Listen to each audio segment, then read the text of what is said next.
1994 በፀሐይ ስርዓታችን ውስጥ የምድርን ታሪክ ሊቀይር የሚችል ትልቅ ክስተት ተከስቶ ነበር። ሹሜከር ሌቪ 9 የተባለ ኮሜት በሶላር ሲስተማችን ውስጥ ከቁጥጥር ውጪ በሆነ መንገድ እየተንቀሳቀሰ ታየ። በጊዜው ምድር ላይ ሊያርፍ ይችል ነበር፣ ነገር ግን ምስጋና ለጁፒተር ይግባውና ከምድር አደጋ ከመሆን ይልቅ የጠፈር በረከት ሆነ።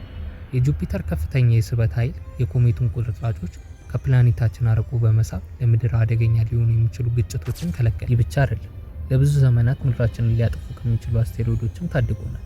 ለዛም ነው የምድር እንዲሁም የሌሎች ፕላኔቶች ትልቁ ዘብ የሚባል።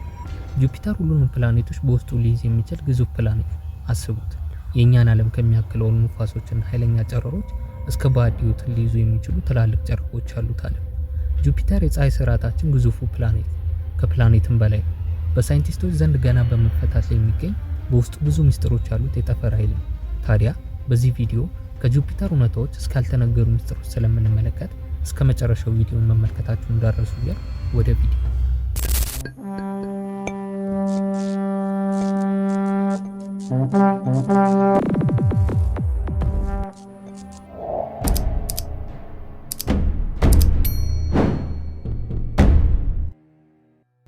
እስቲ እንደመጀመሪያ ስለዚህ ግዙፍ ፕላኔት የምታውቋቸውን ነገሮች በኮሜንት ስር አሳውቁ።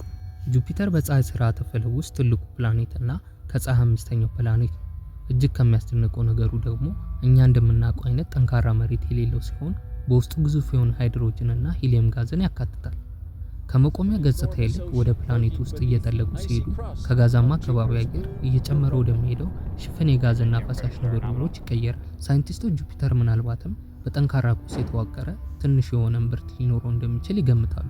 ነገር ግን ትክክለኛ ተፈጥሮና መጠኑ አሁንም ቢሆን በውል ያልታወቀ ነው። ታዲያ በጁፒተር ጥልቅ ውስጥ ያለው ከፍተኛ ግፊትና የሙቀት መጠን ማንኛውንም የጠፈር መንኮራኩር ወይም ደግሞ ከባቢ አየር ውስጥ ለመግባት የሚሞክርን ነገር በማቅለጥ በትንሽ ደቂቃዎች ውስጥ ያተናል።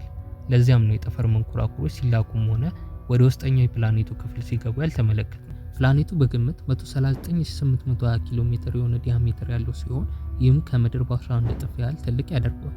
በጁፒተር ላይ አንድ ቀን የሚቆየው በፈጣን ሽክርክሪት ምክንያት 9 ሰዓት ከ56 ደቂቃ ብቻ ሲሆን በፀሐይ ዙሪያ ያለው ምህዋር ደግሞ 12 የምድር ዓመታትን ይወስዳል። ጁፒተር በሰዓት ከ600 ኪሎ ሜትር በላይ ሊደርሱ የሚችሉ ኃይለኛ አውሎ ነፋሶችና ወፍራም ከባቢ አየር አሉ። እንዲሁም በተጨማሪ ከሳተርን ቀለበቶች ያነሱ ቢሆኑም ከአቧራና ከትናንሽ አለቶች የተሰሩ ደካማ ቀለበቶችም አሉት።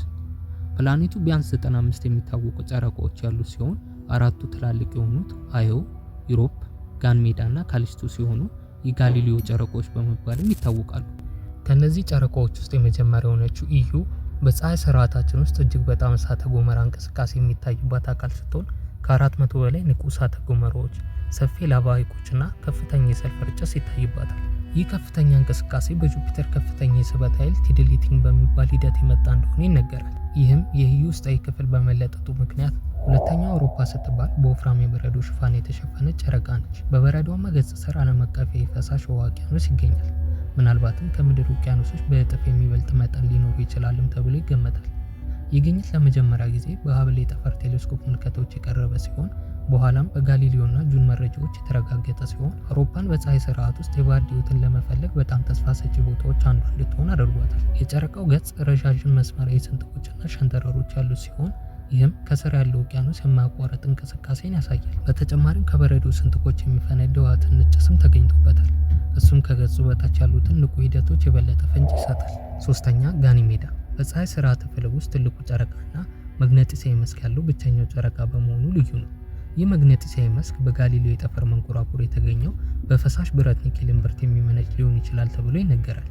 የጋኒሜዳ ገጽ ጥቁር ጥንታዊ ጉድጓዶችና በሸንተረሮች ምልክቶች የተደረገባቸው ክልሎች ድብልቅ ነው። ይህም ቴክቶኒካዊ እንቅስቃሴን ያመለክታል። ሳይንቲስቶች ጋኒሜዳ ጥቅጥቅ ባለ የበረዶ ቅርፊት ስር ያለ የከርሰ ምድር ውቅያኖስና ምናልባትም ብዙ የበረዶ ክምችቶች እንዳሉት ያምናሉ። የዚህ ውቅያኖስና የመግነጢሳዊ መስክ ግኝት ለህይወት ተስማሚ ሁኔታዎች ለወደፊት ፍለጋ ትኩረት እንዲሆን አድርጎታል። ካሊስቶ ከአራቱ ጨረቃዎች በጣም ብዙ ጉድጓዶች ያሉት ሲሆን ለ4 ቢሊዮን ዓመታት ያህል በአንጻራዊ ሁኔታ የተረጋጋውን የቆየ ጥንታዊና ያልተለወጠ ገጽታ አለው። ሳይንቲስቶች ካሊስቶ የከርሰ ምድር ውቅያኖስ ሊኖረው እንደሚችል ያምናሉ። ምንም እንኳን ውቅያኖሱ እንደ ዩሮፕ ወይም ጋኒሜዳ ንቁ ወይም ጥልቅ ላይሆን ይችላል። ከጋሊሊዮ የጠፈር መንኮራኩርና ከጁኖ ተልዕኮ የተደረጉ ምልከታዎች የካሊስቶ ገጽ በወፍራም የበረዶ ሽፋን የተሸፈነ ሊሆን እንደሚችል ይጠቁማሉ። ከስር ውቅያኖስ ሊኖረው ይችላል።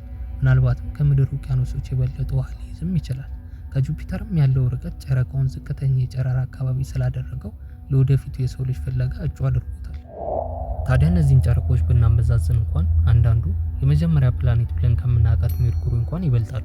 እነዚህ አራቱ ጨረቆች በአንድነት ከኢዩ ላይ ካለ የእሳተ ገሞራ እንቅስቃሴና ማዕበል ኃይል አንስቶ በዩሮፕ በረዶ ስር ላለ ህይወትና የጋንሜዳ መግነጢሳዊ መስክ ድረስ የፀሐይ ስርዓተ ፈለግን ተለዋዋጭነት የሚያሳዩ ናቸው። ውስብስብ ጂኦሎጂያቸው የመኖሪያ ምቹነታቸውንና ሚስጥራዊ ባህሪያቸውን ሳይንቲስቶችን መፈተናቸውን ቀጥሏል እና ለዛም ነው የጠፈር ሮቨሮች ከ1973 ጀምሮ ከዚህ ምድራችን በመነሳት 628 ሚሊዮን ኪሎ ሜትር በመጓዝ ጥናታቸውን የጀመሩት። ከነሱም የመጀመሪያ የነበረው የናሳ በ1970ዎቹ መጀመሪያ ላይ የጀመራቸው ፓዮኒር 10 እና 11 ተልእኮች ሲሆኑ የውጭውን ስርዓተ ፀሐይ ለመቃኘት ከመጀመሪያዎቹ የጠፈር መንኮራኩሮች መካከል ነበሩ። ይህም በጠፈር ምርምር ውስጥ ታሪካዊ ምዕራፎችን አስመዝግቧል።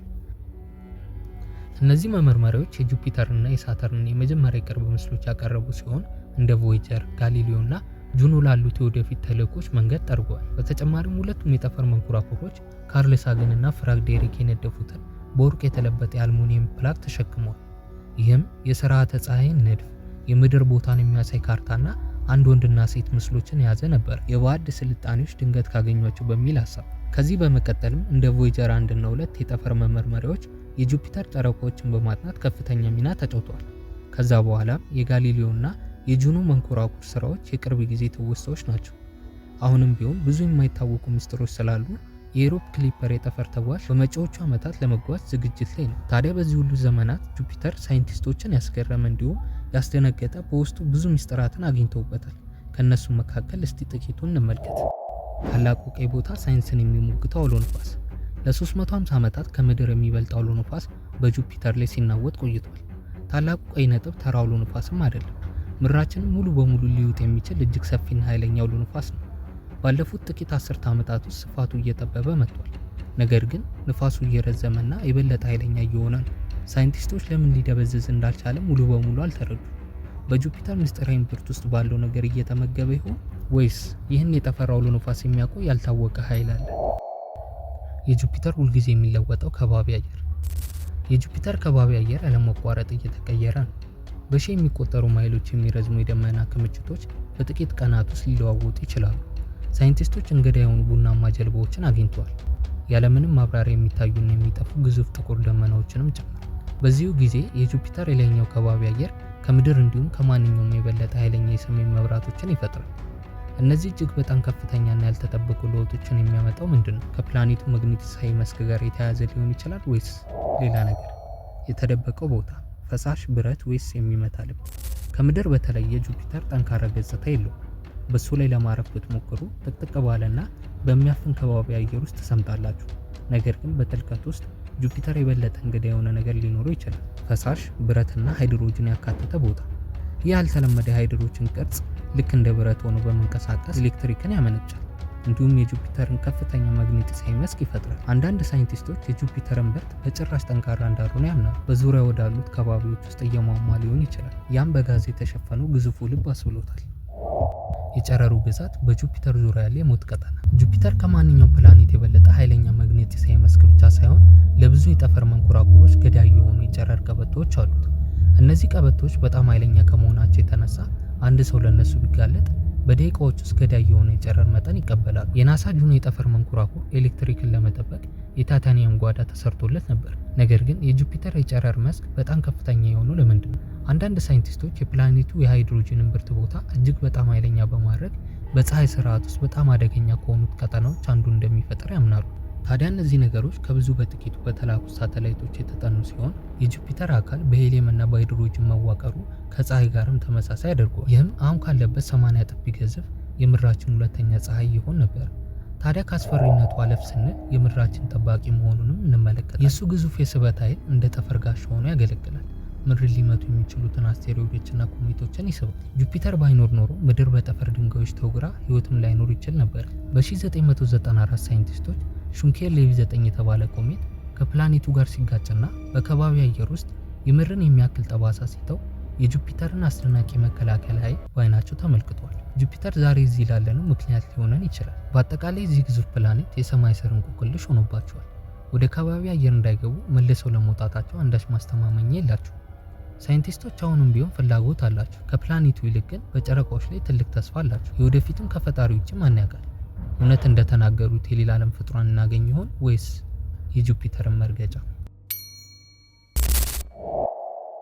ታዲያ ይህንን ቪዲዮ ላይክ፣ ሼር፣ ሰብስክራይብ በማድረግ ድጋፋችሁን አሳዩኝ እያልኩ ይህን ቪዲዮ እስከመጨረሻው ስለተከታተላችሁት እያመሰገንኩኝ በሚቀጥለው ቪዲዮ እንገናኝ።